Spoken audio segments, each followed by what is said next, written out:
Hello there and welcome. I'm Tushar Chande. If you've never heard of something called a robo-advisor, or you've never tried to construct a portfolio for your retirement purposes, or you've never heard of the phrase called asset allocation, don't worry about it because I'll help you with that. This topic is all about understanding what is a robo-advisor or how to construct a portfolio for retirement and what is meant by asset allocation. So let's get started. This disclaimer is just to remind you that this presentation is not to be construed as investment advice. It's just to give you a brief overview and to remind you that past performance is not necessarily indicative of future results. So what is a robo-advisor? It's simply a mathematical model or an algorithm or a formula that computes potential allocations based on your age and sex and risk preference. Now, in this particular case, my robo-advisor integrates what are called target date models with life expectancy. And it assumes that you are going to have infrequent portfolio adjustments. So it's not something you do every day, but maybe once a year or once every couple of years. And just remember, life is simple if you are younger than 45 years because you just need to have 100% allocation to a diversified portfolio of stocks and you're good to go. So what are the factors that affect asset allocation? There are three things. First is age, then there's sex, and there's risk preference. When we talk of age, we're implicitly talking about time to retirement. And the longer the time to retirement, the greater the allocation to stocks. The second factor is sex, and really we are talking about life expectancy. Since women have a longer life expectancy than men on average, that should be factored into how you allocate to stocks versus bonds or to risky versus risk-free assets. And lastly, there's this category of risk preference, which is rather a fuzzy category, but in my opinion, it's also tied to age and sex because the longer time you have to retirement and the greater your life expectancy, the greater the risk you can carry, i.e. the greater the allocation to stocks versus less risky assets. So this is what a schematic view of a robo-advisor looks like. On the left-hand side, we have the input conditions of time to retirement, sex, and risk preference. On the output side, we have what are called asset classes. Here I've only shown three: stocks, bonds, and cash, but you could have other additional asset classes such as commodities or managed futures. And in the middle, we have the robo-advisor or algorithm or model that's going to take the inputs on the left-hand side and give you values for the asset classes on the right-hand side.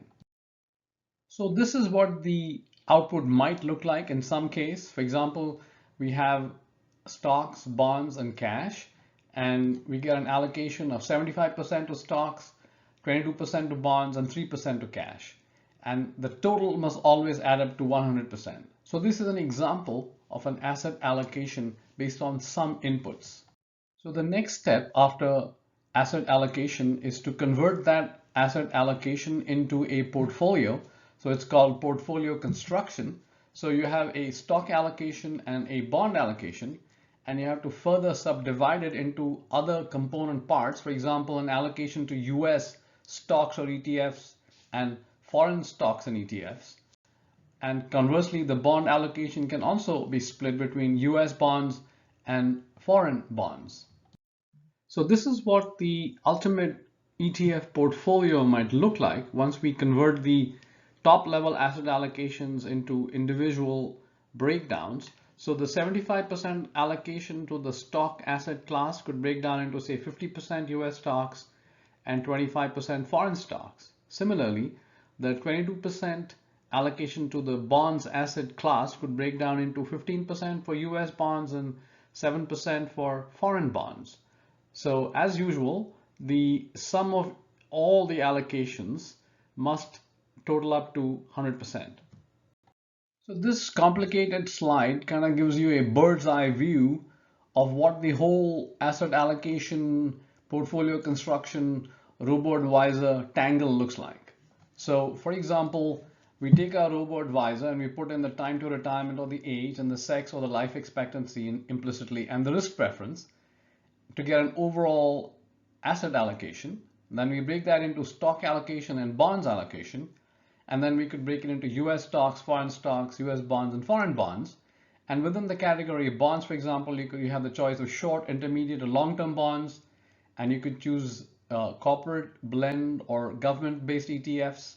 And similarly, on the stock side, you could have value, blend, and growth styles using mega cap, large cap, mid cap, or small cap, i.e. different types of capitalization.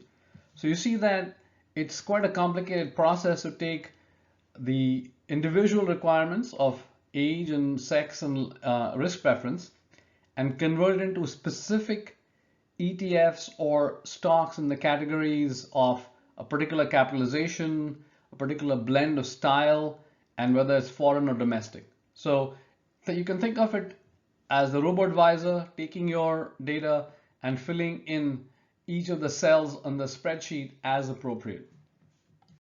Now, just a reminder, I know the slide was complicated, but essentially our assumption in the whole process is that we want to have broad exposure to different asset classes using ETFs, and we are only planning gradual changes or infrequent changes to the portfolio, say once a year or once every couple of years.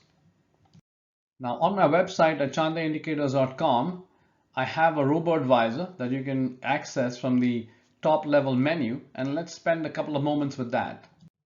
So this is an overview of what the two main inputs and outputs look like. The first choice is you have to put in an age and then your gender, and then you get two types of projections based on life expectancy or from target portfolios. And here, if you're a male less than 45 years, both models give you an allocation of 100% to stocks. So for a young person, the answer always is invest in a diversified portfolio of stocks.